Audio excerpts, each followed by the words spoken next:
Good morning everyone. I am doctor Rekha Prajapat. आज के इस वीडियो में हम यूनिट 4 स्टार्ट करेंगे, जिसमें मैं बात करूंगी applications of quantum theory to atomic spectroscopy. Quantum सिद्धांत के परमाणुवीय स्पेक्ट्रोमेट्री में अनुप्रयोग। इसमें अभी मैं बात करूंगी bourse theory of hydrogen spectrum की। तो सबसे पहले 1913 में नील्स बोर ने थियोरेटिकली यह एक्सप्लेन किया था कि हाइड्रोजन के एटम का जो स्पेक्ट्रम होता है वह लीनियर स्पेक्ट्रम होता है, जो कि बहुत ही शार्प लाइन से मिलकर बना हुआ होता है। और इसके लिए उन्होंने एक मॉडल प्रेजेंट किया था जिसको हम बोर का एटॉमिक मॉडल कहते हैं। हाइड्रोजन के इस लाइन स्पेक्ट्रम के एक्सप्लेनेशन को क्लासिकल मैकेनिक्स के इलेक्ट्रोमैग्नेटिक प्रिंसिपल के आधार पर एक्सप्लेन नहीं किया जा सकता था। फर्दर इसको एक्सप्लेन करने के लिए रदरफोर्ड ने अपनी एक थ्योरेटिकल मॉडल को प्रेजेंट किया और इस मॉडल को प्लांक ने अपनी क्वांटम हाइपोथेसिस में कंपाइल किया था। Now I will explain you about Bohr's atomic model. Bore ने अपने एटॉमिक मॉडल के लिए 3 मेन हाइपोथेसिस उन्होंने प्रेजेंट की थी, और वो 3 मेन हाइपोथेसिस थी। इसमें पहली हाइपोथेसिस दी गई थी इलेक्ट्रॉन की स्टेशनरी ऑर्बिट के लिए, सेकेंड हाइपोथेसिस दी गई थी एनर्जी के क्वांटाइजेशन की, और थर्ड हाइपोथेसिस थी इलेक्ट्रॉन के एंगुलर मोमेंटम के क्वांटाइजेशन की। इन मेन 3 हाइपोथेसिस पर बोर का एटॉमिक मॉडल बेस्ड है। सबसे पहले हाइपोथेसिस की मैं यहाँ पे बात कर रही हूँ, that is for the hypothesis for stationary orbits of an electron. अब क्योंकि हम यहाँ पे बात कर रहे हैं हाइड्रोजन एटम की, तो हाइड्रोजन एटम में एक इलेक्ट्रॉन होता है। हम जानते हैं कि एटम में इलेक्ट्रॉन न्यूक्लियस के चारों ओर इन सर्कुलर ऑर्बिट्स में मोशन करते हैं, और इनमें जो इलेक्ट्रॉन मोशन करते हैं उन इलेक्ट्रॉन की एनर्जी अनचेंज्ड होती है। मीन्स यदि इलेक्ट्रॉन एक पर्टिकुलर ऑर्बिट में मोशन कर रहा है तो उस कंडीशन में उस इलेक्ट्रॉन की एनर्जी में कोई चेंजेस नहीं आता है, और इलेक्ट्रॉन के ये जो सभी ऑर्बिट होते हैं ये स्टेबल होते हैं। अब that's why here we are saying that moving electron in stable orbit do not lose or gain any energy। अब ये जो नाभिक है, यहाँ पे आप देख सकते हैं कि हमने डायग्राम बताया है एक एटम का, जिसमें यहाँ पे सेंटर में न्यूक्लियस है। इस न्यूक्लियस के चारों ओर ये ऑर्बिट्स है, और इन ऑर्बिट्स में ये इलेक्ट्रॉन मोशन कर रहे हैं, और ये मोशन करते हुए इलेक्ट्रॉन की एनर्जी में कोई चेंजेस नहीं आता है, तो इसीलिए हम इनको स्टेशनरी या स्टेबल ऑर्बिट भी कहते हैं।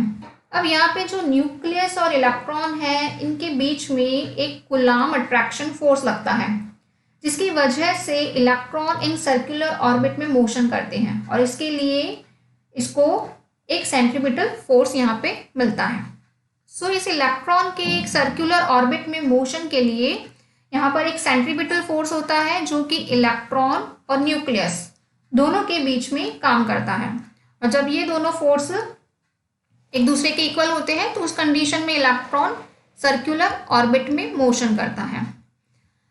अब ये जो इलेक्ट्रॉन है, इस इलेक्ट्रॉन का मास है यहाँ पे स्मॉल m, और इस एटम पे चार्ज को हम रिप्रेजेंट कर रहे हैं +Ze से। यहाँ पर जो +Z है, Z is the atomic number of the atom. अब यदि ये जो इलेक्ट्रॉन है जो कि पर्टिकुलर nth ऑर्बिट में मोशन कर रहा है, सपोज हमने ये जो ऑर्बिट है इसको नाम दे दिया nth ऑर्बिट, तो इस nth ऑर्बिट में जिसकी रेडियस Rn है, इसमें मोशन करने वाले इलेक्ट्रॉन की वेलोसिटी को हम रिप्रेजेंट कर रहे हैं Vn से। तो इस कंडीशन में हमने कहा है कि मैथमेटिकल कंडीशन में हम इसको रिप्रेजेंट करेंगे कि जो सेंट्रीपिटल फोर्स है वो इक्वल होगा कूलाम फोर्स के, तब वो इलेक्ट्रॉन नाभिक के चारों ओर वृत्ताकार कक्षाओं में गति करते हैं। यहाँ पे हम देख सकते हैं सेंट्रीपिटल फोर्स का फॉर्मूला होता है mvn² और कूलाम्स अट्रैक्शन फोर्स का फॉर्मूला होता है kZe/E/Rn²। +Ze एटम पर आवेश है और E इलेक्ट्रॉन पर चार्ज है। Here we can see here that this is the centripetal force which is equal to the Coulomb's attraction force. जब हम इस इक्वेशन को रीअरेंज करते हैं तो हमारे पास में एक फॉर्मूला आता है that mv_n² Rn is equal to the kZe²। यहाँ पर जो k है उसकी वैल्यू है 1/4πε0 और ये MK सिस्टम में होती है और साथ ही इसकी यूनिट है न्यूटन मीटर स्क्वायर पर coulomb square. 9 × 10⁻⁹ newton metre square पर कूलम स्क्वायर, जिसको हम कूलम कांस्टेंट भी कहते हैं। यहाँ पर m है इलेक्ट्रॉन का मास, Ze is the charge on the nucleus, Rn is the radius of the nth orbit and Vn is the velocity of the electron in nth orbit। तो ये अभी हमने बात करी है एक इलेक्ट्रॉन के लिए स्टेशनरी ऑर्बिट की। नाउ अब हम बात करते हैं सेकेंड हाइपोथेसिस की and that is for the hypothesis for quantization of angular momentum of electron.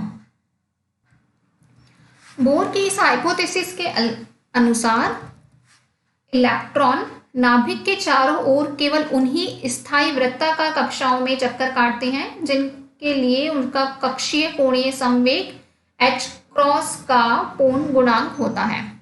Means electron do the motion only in those orbit whose angular momentum is complete integer of h cross. Like orbital angular momentum को हम represent करते हैं mv_n/Rn से और ये बराबर होना चाहिए h क्रॉस के इंटीग्रल मल्टीपल के equal. So h cross is equal to the h/2π। तो यहाँ से हम इसके लिए फॉर्मूला लिखते हैं एंगुलर मोमेंटम के क्वांटाइजेशन के लिए that mv_n/Rn is equal to the nh cross. यहाँ पर जो n है जिसको हमने इंटीग्रल मल्टीपल कहा है उसकी वैल्यू होती है 1 या 2 या 3 या सो ऑन, जिसको हम कहते हैं प्रिंसिपल क्वांटम नंबर। मुख्य क्वांटम संख्या को n से रिप्रेजेंट किया गया है यहाँ पे। यदि n की वैल्यू 1 होती है तो हमें यहाँ पे k शेल मिलता है, n की 2 वैल्यू के लिए l, 3 वैल्यू के लिए m। थर्ड हाइपोथेसिस के आगे मैं बात कर रही हूँ and that is the hypothesis for the quantization of energy कि यदि किसी एक स्टेशनरी ऑर्बिट में चक्कर लगाता हुआ इलेक्ट्रॉन hν ऊर्जा के फोटोन को एब्जॉर्ब या इमिट तब करता है जब या तो वह हायर एनर्जी लेवल से लोअर एनर्जी लेवल में ट्रांजिशन करे या फिर लोअर एनर्जी से हायर एनर्जी में ट्रांजिशन करे। So when an electron do the transition from one stable orbit to the another stable orbit, तो उस कंडीशन में वो इलेक्ट्रॉन न्यू फ्रीक्वेंसी के फोटोन का या तो इमिशन करता है या एब्जॉर्प्शन होता है। इसको हम इस प्रकार से देख सकते हैं कि यदि इलेक्ट्रॉन हाई एनर्जी के ऑर्बिट से लो एनर्जी के ऑर्बिट में ट्रांजिशन करता है तो उस कंडीशन में इलेक्ट्रॉन का इमिशन होता है। तो वहीं दूसरी ओर यदि एक इलेक्ट्रॉन लोअर एनर्जी की ऑर्बिट से हायर एनर्जी की ऑर्बिट में ट्रांजिशन करता है तो वहां पे फोटोन का एब्जॉर्प्शन होता है। तो इस प्रकार से बोर के 3 हाइपोथेसिस दिए गए थे एनर्जी के क्वांटाइजेशन के लिए, ऑर्बिटल एंगुलर मोमेंटम के क्वांटाइजेशन के लिए और इलेक्ट्रॉन की स्टेशनरी ऑर्बिट के लिए। और मैथमेटिकल फॉर्मूला दिया जाता है that En1 - En2 will be equal to the hν। यहाँ पे h जो है वो प्लैंक्स कांस्टेंट है। अब हम आगे बोर मॉडल के अकॉर्डिंग इलेक्ट्रॉन से रिलेटेड वेरियस पैरामीटर की बात करेंगे। So now I will discuss about the various parameter related to electron according to the Bohr's model, जिसमें मैं सबसे पहले यहाँ पे एक्सप्लेन कर रही हूँ इलेक्ट्रॉन की nth ऑर्बिट में रेडियस को। So that is the radius of electron in nth orbit. So अभी हमने ऊपर ऑर्बिटल एंगुलर मोमेंटम के क्वांटाइजेशन को देखा था जिसमें हमने लिखा था that mv_n/Rn is equal to the nh cross. So यहाँ पे हमने उसका स्क्वायर किया। देखिए हमारा यहाँ पे इस टॉपिक में जिसमें हम बात कर रहे हैं nth ऑर्बिट में इलेक्ट्रॉन की रेडियस की। तो हम सपोज हम यहाँ पर ये कह रहे हैं कि एक न्यूक्लियस है जिस पर चार्ज है +Za, इसके चारों ओर Rn रेडियस की ऑर्बिट में एक इलेक्ट्रॉन है जिस पर चार्ज है -e और उसका मास है m, वो vn वेलोसिटी से उसके चारों ओर चक्कर काट रहा है। तो इस कंडीशन में हम यहाँ पे देख सकते हैं कि हमने यहाँ पे ऑर्बिटल एंगुलर मोमेंटम के क्वांटाइजेशन के लॉ के अकॉर्डिंग फॉर्मूला लिखा, उसका स्क्वायर किया और इसको हमने डिवाइड कर दिया हमारी इक्वेशन नंबर 1, जिसमें हमने सेंट्रीपिटल फोर्स को हमने कूलॉम अट्रैक्शन फोर्स के इक्वल बताया था इलेक्ट्रॉन के सर्कुलर ऑर्बिट में मोशन करने के लिए। तो वहां से हमारे पास में इक्वेशन आई थी mvn² Rn that was equal to the kZe², उसका हमने यहाँ पे डिवाइड किया। जब हम इस इक्वेशन को रीअरेंज करते हैं तो हमारे पास में Rn के लिए फॉर्मूला आता है and it is equal to the n² upon k mZe²। यहां से हम देख सकते हैं कि जो nth ऑर्बिट की रेडियस है जिसको Rn से यहाँ पर रिप्रेजेंट किया है वो डायरेक्टली प्रोपोर्शनल हमें मिल रहा है n² के। देखिए h क्रॉस कांस्टेंट है, k m z e ये सभी पैरामीटर्स कांस्टेंट वैल्यू के हैं, वेरी करेगा यहाँ पे तो n वैल्यू वेरी करती है। सो यहाँ पे Rn is directly proportional to the n²। So हम यहाँ पे देख सकते हैं कि इलेक्ट्रॉन के लिए nth ऑर्बिट की रेडियस उसकी n नंबर के स्क्वायर के डायरेक्टली प्रोपोर्शनल है, यानी कि प्रिंसिपल क्वांटम नंबर n के स्क्वायर के डायरेक्टली प्रोपोर्शनल यहाँ पे हमें मिल रही है। सपोज अगर हमें यहाँ पे k शेल के लिए रेडियस निकालनी है जिसके लिए n की वैल्यू 1 होती है, तो इक्वेशन नंबर 4 में हम n की जगह पे 1 पुट करेंगे। सो R1 की वैल्यू हो जाएगी h² अपॉन k mZe²। यहाँ पे हमने एक नई टर्म और इंट्रोड्यूस की है that is the bore radius, जिसकी वैल्यू होती है h² अपॉन k me², जिसको रिप्रेजेंट किया जाता है स्मॉल a अल्फाबेट लेटर से। सो R1 की वैल्यू इक्वल होती है a अपॉन z के। सो ये भी हमने बात की थी nth ऑर्बिट की रेडियस की, जो कि हमने देखा प्रिंसिपल क्वांटम नंबर के स्क्वायर के डायरेक्टली प्रोपोर्शनल होती है। सिमिलरली अगर हम रिस्पेक्टिवली सेकेंड ऑर्बिट की बात करते हैं, लाइक n बराबर 2 वैल्यू की बात करते हैं, तो n बराबर 2 के लिए R2 की वैल्यू हो जाएगी 4R1, R3 की वैल्यू होगी 9R1, R4 की वैल्यू होगी 16R1। तो इस प्रकार से हम रिस्पेक्टिवली ऑर्बिट्स के लिए रिस्पेक्टिवली प्रिंसिपल क्वांटम नंबर के लिए ऑर्बिट के रेडियस को कैलकुलेट कर सकते हैं। नेक्स्ट मैं आगे एक्सप्लेन कर रही हूँ nth ऑर्बिट की एनर्जी। सपोज कोई एटम है जिसकी मैं यहाँ पे बात कर रही हूँ, उस एटम के पर्टिकुलर ऑर्बिट की एनर्जी के लिए हमें यहाँ पे फॉर्मूला डिराइव करना है। अब क्योंकि nth ऑर्बिट में एक सर्कुलर पाथ में मूविंग इलेक्ट्रॉन की टोटल एनर्जी उसकी काइनेटिक एनर्जी और पोटेंशियल एनर्जी के सम की इक्वल होती है, तो इसीलिए यहाँ पे हम लिख रहे हैं कि nth ऑर्बिट में रोटेटिंग इलेक्ट्रॉन की एनर्जी, टोटल एनर्जी को हम यहाँ रिप्रेजेंट कर रहे हैं En से, and it is equal to the sum of the kinetic energy plus potential energy. Kinetic energy 1/2 mvn² और पोटेंशियल एनर्जी होती है -kZe² अपॉन Rn। इस रिलेशन में हमने आगे प्रोसीड करते हुए इक्वेशन नंबर 1, जिसमें हमने बात की थी hypothesis for the stationary orbit in an atom. So उसके लिए हमने फॉर्मूला निकाला था mvn² and it was equal to the kZe² upon Rn। So यहाँ से हमने यहाँ पे mvn² की वैल्यू को हमने प्रीवियस इक्वेशन में रखा, तो इक्वेशन हो जाती है that E is equal to the +1/2 kZe² upon Rn minus of kZe² upon Rn। जब हम इसको सॉल्व करते हैं तो एनर्जी की वैल्यू आती है -1/2 kZe² अपॉन Rn। फर्दर अभी हमने प्रीवियस टॉपिक में अभी हमने nth ऑर्बिट की रेडियस के लिए फॉर्मूला डिराइव किया था, और उसकी वैल्यू आई थी that R N was equal to the N square H cross square upon K M Z E square. यहाँ से हम आर एन की वैल्यू को एनर्जी के इस फॉर्मूला में पुट करेंगे।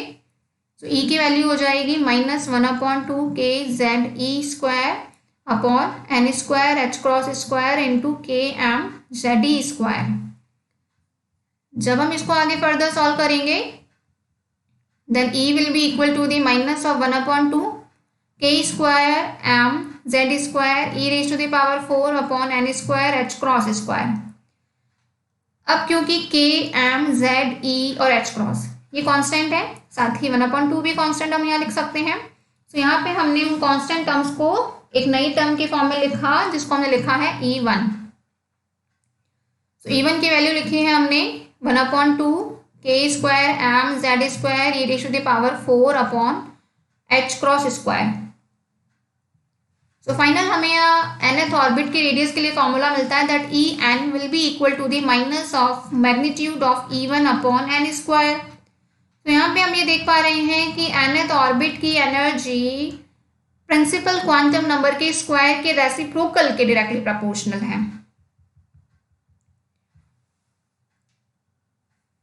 सो यहाँ से हम देख सकते हैं कि इलेक्ट्रॉन की जो एनर्जी होती है वो कैसी होती है, डिस्क्रीट होती है।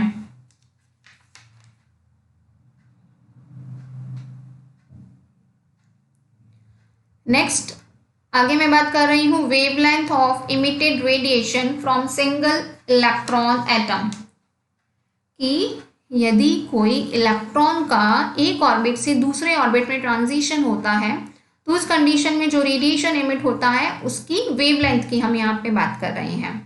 तो यहाँ पे हम एक स्ट्रक्चर रिप्रेजेंट कर रहे हैं जिसमें हमारे पास में एक ऑर्बिट है जिसके लिए प्रिंसिपल क्वांटम नंबर n2 है and second one is the n1। तो हाई एनर्जी के ऑर्बिट से लोअर एनर्जी के ऑर्बिट में इलेक्ट्रॉन का ट्रांजिशन हो रहा है, तो यहाँ से हमें एक फोटोन का इमिशन देखने को मिलेगा। सो इस कंडीशन में जो इमिटेड फोटोन होगा उसकी एनर्जी होगी E and that will be equal to the En2 minus En1। अब अभी हमने ऊपर प्रीवियस इक्वेशन में हमने एनर्जी के लिए फॉर्मूला लिखा था और उसका फॉर्मूला क्या आया था, K square M Z square E raise to the power 4 upon 2 N square H cross square. इस फॉर्मूले को हम यहाँ पे एनर्जी के फॉर्मूला में जब पुट करते हैं तो हमारा E के लिए एक्सप्रेशन होगा that E will be equal to the minus K square M Z square E raise to the power 4 upon 2 H cross square N 2 square plus K square M Z square E raise to the power 4 upon 2 H cross square upon n1 square. आगे हम further इसको simplify करेंगे तो E की value होगी K square M Z square E raise to the power 4 upon 2 H cross square into 1 upon n1 square minus 1 upon n2 square. तो यहाँ पे हम एक नई टर्म इंट्रोड्यूस कर रहे हैं and that is the spectroscopy. Means spectrum में हमें जो अलग अलग लाइंस मिलती हैं उन लाइंस को हम उसके वेव नंबर से रिप्रेजेंट करते हैं और वेव नंबर का मैथमेटिकल रिप्रेजेंटेशन दिया जाता है न्यू बार से और ये उसकी वेवलेंथ के रेसिप्रोकल के इक्वल होता है। So nu bar is equal to the 1 upon lambda और ये वेव नंबर यहाँ पे बताता है यूनिट लेंथ में वेव्स के नंबर को। It means it represent here the number of the waves in unit length. यहाँ पर जो लैम्डा है वो लाइट की वेवलेंथ है। So 1 upon lambda that is equal to the nu bar और इसकी वैल्यू होती है न्यू अपॉन सी के इक्वल। तो यहाँ पे हम ऊपर नीचे जब इस इक्वेशन को h से मल्टीप्लाई कर दे तो फॉर्मूला क्या हो जाएगा, h nu upon H C और h न्यू होती है फोटोन की एनर्जी। तो उसके जगह हमने लिखा E। So nu bar is equal to the E upon H C. तो यहाँ से हम 1 अपॉन लैम्डा जिसको हम न्यू बार लिखते हैं उसकी वैल्यू हम E अपॉन एच सी के टर्म में लिख सकते हैं। सो अभी हमने यहाँ पे ऊपर E की वैल्यू निकाली थी, जब हम यहाँ पे पुट करते हैं तो उसकी वैल्यू हो जाएगी K square M E raise to the power 4 Z square divided by 4 pi H cross cube into C into 1 upon n1 square minus 1 upon n2 square.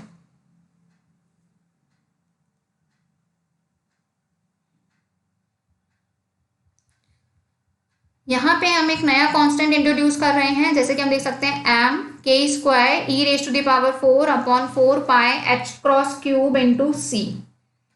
ये कांस्टेंट होता है जिसको नाम दिया जाता है रिडबर्ग कांस्टेंट। तो रिडबर्ग कांस्टेंट की टर्म में हमारा न्यू बार यानी वेव नंबर का फॉर्मूला हो जाएगा that 1 upon lambda will be equal to the R Z square into 1 upon n1 square minus 1 upon n2 square पर मीटर।